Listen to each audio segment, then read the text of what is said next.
हर इतिहास की अपनी एक कहानी है। कहानियाँ सदियों तक सुनाई जाती हैं। सदियाँ यादों को ताज़ा रखती हैं। ताजगी ही तो यहाँ की आस है। शायद इसलिए छत्तीसगढ़ का माघी पुन्नी मेला कुछ खास है। अभी कलेक्टर बताए इसके 25 एकड़ जमीन एकड़ भर सुरक्षित कर लिए गए हैं। यहाँ के विधायक है, पड़ोस के विधायक है, नगर पालिका के अध्यक्ष मन है, यहाँ के जनप्रतिनिधि, सामाजिक क्षेत्र में काम करने वाला सब जन जाग वो जगह देख ले और ओकर बाद कैसे ढंग से ओकर निर्माण हो। बढ़िया एक आर्किटेक्ट लेके ओकर बहुत सुंदर डिजाइन भी मंगाना चाहिए और बहुत भव्य मेला स्थल बनाए। साधु संत मन के रुके की भी व्यवस्था हो, अधिकारी कर्मचारी मन के भी रुके की व्यवस्था हो जाए और साथ ही हमार सगा सोदर मनाए तेकरो रुके की व्यवस्था हो जाए। बढ़िया मेला स्थल रहा है ताकि दुकान उकान भी रहा है।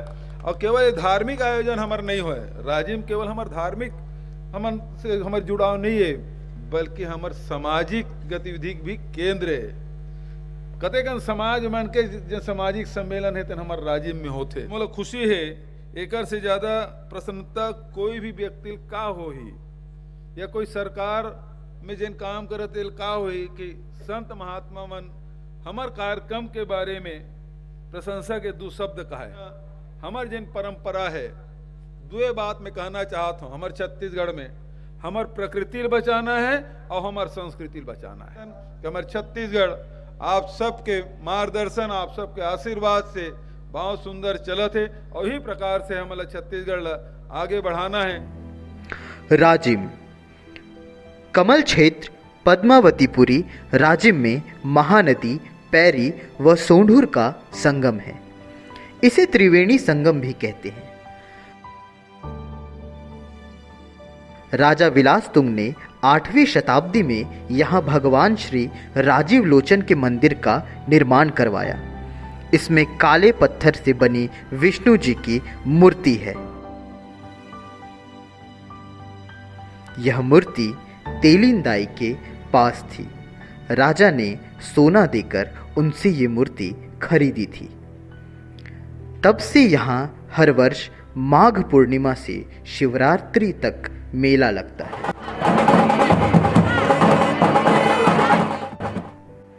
माघ पूर्णिमा पर यहाँ मेला लगभग उसी समय से चला आ रहा है।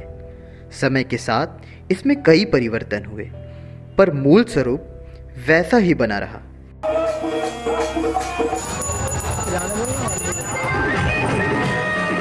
देश के कोने कोने से साधु सन्यासी यहाँ पहुँचते हैं।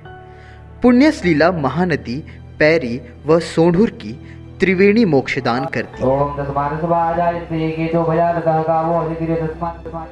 छत्तीसगढ़ राज्य बना तो शासन ने इसमें बड़ी भूमिका निभाई।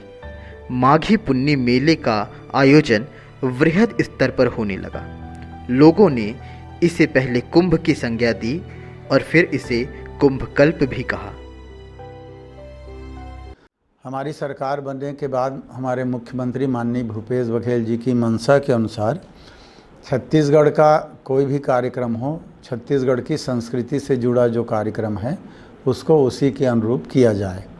इसलिए सबसे पहले राजिम महाकुंभ का जो नाम दिया गया था उसको बदल करके पुराना नाम राजिम माघी पुन्नी मेला किए और छत्तीसगढ़ संस्कृति के हिसाब से, छत्तीसगढ़ के खेलों के हिसाब से, छत्तीसगढ़ के 30 त्यौहार के हिसाब से उस कार्यक्रम का आयोजन पिछले वर्ष किया गया। छत्तीसगढ़ की जितनी विधाएं, चाहे नाचा हो, पंडवानी हो, रास हो, डंडा नृत्य हो, राउत नृत्य हो, लगभग जितने जानकारी में आते गया, आदिवासी अंचल के भी सबको समाहित किया गया। खेलों को भी बाटी भावरा से लेकर गेंडी से लेकर जितने भी हमारे हैं उसको भी एक और किया गया कि छत्तीसगढ़ में जितने भी पुरातात्विक महत्व के स्थल हैं, पर्यटन स्थल हैं, धार्मिक स्थल हैं, उन सब का भी झलक बैनर पोस्टर के रूप में करके दिखाया गया ताकि लोगों को जानकारी हो कि हमारे छत्तीसगढ़ में ये जगह है।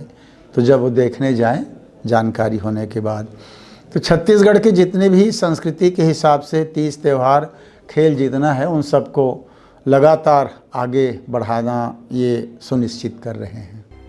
पर अब ये आयोजन एक बार फिर अपने पूर्व के स्वरूप की ओर लौटने लगा है।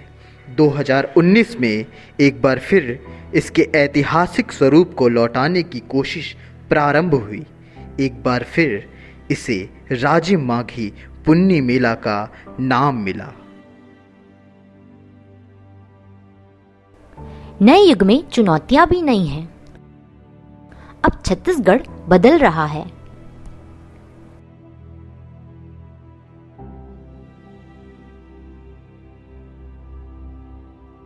इस परिवर्तन में जन समुदाय की भूमिका महत्वपूर्ण है। भूपेश बघेल सरकार की इस मंशा को बड़ी खूबसूरती के साथ गरियाबंद जिला कलेक्टर श्याम धावड़े एवं पुलिस कप्तान MR अहिरे ने अमली जामा पहनाया है। मेले में आने वाले लाखों श्रद्धालु शासन की योजना से जुड़ रहे हैं। बात शासन की महत्वाकांक्षी नरवा गरवा घुरवा बारी योजना या फिर पुलिस द्वारा जनता की सुरक्षा के लिए किए गए उपाय हों, बात खेतीबाड़ी की हो, वनोपज की हो या फिर वनोपज से जुड़े कुटीर व्यवसाय की हो, त्रिवेणी संगम पर इनका भी एक विलक्षण संगम देखने को मिलता है। राजिम सहित पूरे श्री राम वनगमन मार्ग को चिन्हित कर उसे एक पर्यटन पथ के रूप में विकसित करने के लिए शासन की मंशा की झलक भी मेले में लगाए गए स्टॉल में देखने को मिलती है। इस मेले को जन जन से जोड़ने के लिए छत्तीसगढ़ के पारंपरिक खेलों को भी इसमें स्थान दिया गया। बिल्लस, फुगड़ी, गेड़ी, पोसम पाका बच्चों के साथ साथ बड़ों ने भी खूब आनंद लिया। इससे उत्साहित सरकार ने अब इसमें छत्तीसगढ़ी कलेवा को भी शामिल करने की मंशा जताई है। अगले वर्ष इस मेले में छत्तीसगढ़ के पारंपरिक व्यंजनों का भी आनंद लिया जा सकेगा। जो राजिम माघी पुन्नी मेला आयोजन की जिम्मेदारी पहली बार दी गई है। इसके पहले राज्य स्तर से होता था, तो जिला प्रशासन के पूरे अधिकारी, हमारे SP साहब हैं, CO जिला पंचायत है, मतलब हमारी पूरी टीम एकजुट होकर पूरा निष्ठापूर्वक जितने भी दायित्व थे उनका बेहतर ढंग से निर्वहन किया। राजिम माघी पुन्नी मेला में पहली बार हम लोगों ने वन सरपंच सम्मेलन, किसान सम्मेलन और जितने लघु वनोपज सहकारी समिति है उनका सम्मेलन किए। इसके साथ साथ जो आदिवासी सम्मेलन हुआ और त्रिवेणी संगम में पहली बार 187 जोड़ों का जो मुख्यमंत्री कन्या विवाह योजना है उसके तहत विवाह भी संपन्न करा। पूरा मेला क्षेत्र में जो पुलिस की व्यवस्था थी, मतलब जो श्रद्धालु आए थे उनके लिए सुरक्षा की पर्याप्त व्यवस्था की गई। माघ पूर्णिमा से महाशिवरात्रि तक भरने वाले इस मेले में इस वर्ष 9 लाख से अधिक श्रद्धालु पहुँचे। इनके लिए भोजन का प्रबंध मेला स्थल पे ही किया गया था। महज 10 रुपए में भोजन का यह प्रबंध ग्रामीण जनों के लिए बेहद उपयोगी साबित हुआ। राजिम के इस मेले के लिए अब तक महानदी की रेत पर ही शहर बसाया जाता रहा है।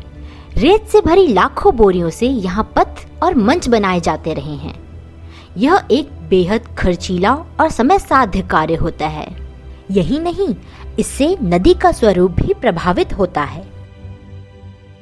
धार्मिक न्यास, धर्मस्व एवं पर्यटन मंत्री ताम्रध्वज साहू ने यहाँ 25 एकड़ भूमि माघ मेले के लिए देने की घोषणा कर दी है। इस भूमि पर संत समागम, साधुओं के ठहरने की बेहतर व्यवस्था तथा मंच आदि के लिए स्थायी अधोसंरचना विकसित की जाएगी।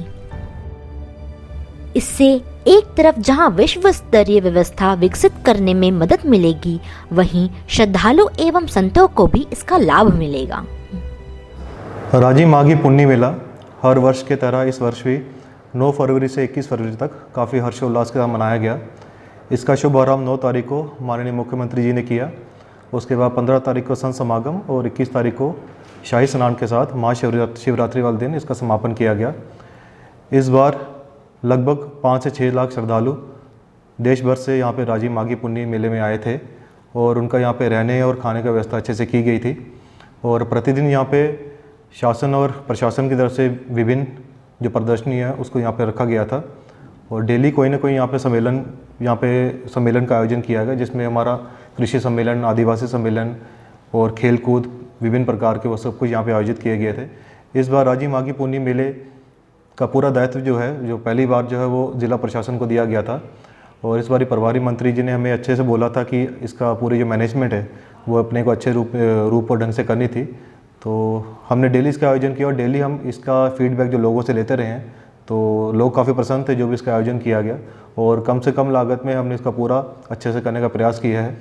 इस बार राजिम माघी पुन्नी मेले के संबंध में स्वच्छता को काफ़ी ज़्यादा ध्यान दिया गया था, इसलिए हमने पूरे मेले को नो प्लास्टिक यूज़ जोन घोषित किया था। इसके लिए हमने माटी कला बोर्ड से मिट्टी के हमने वहाँ पे बर्तन मंगवाए थे और जो भी वहाँ पे खाना या जो भी व्यंजन परोसा गया वो एकदम लोकल जो छत्तीसगढ़ी स्टाइल में वहाँ पे परोसा गया था। इसके लिए हमारी बिहान की दीदियाँ भी इसमें उन्होंने काम किया अच्छे से और प्रभारी मंत्री जी ने भी इसकी प्रशंसा की है कि हमने फर्स्ट टाइम ऐसा हुआ कि मेले में नो प्लास्टिक यूज़ का कंसेप्ट लाया गया था और लोकल जो मिट्टी के यहाँ बर्तन होते हैं उसके माध्यम से जो लोकल जो छत्तीसगढ़ी व्यंजन है उसको यहाँ पर परोसा गया।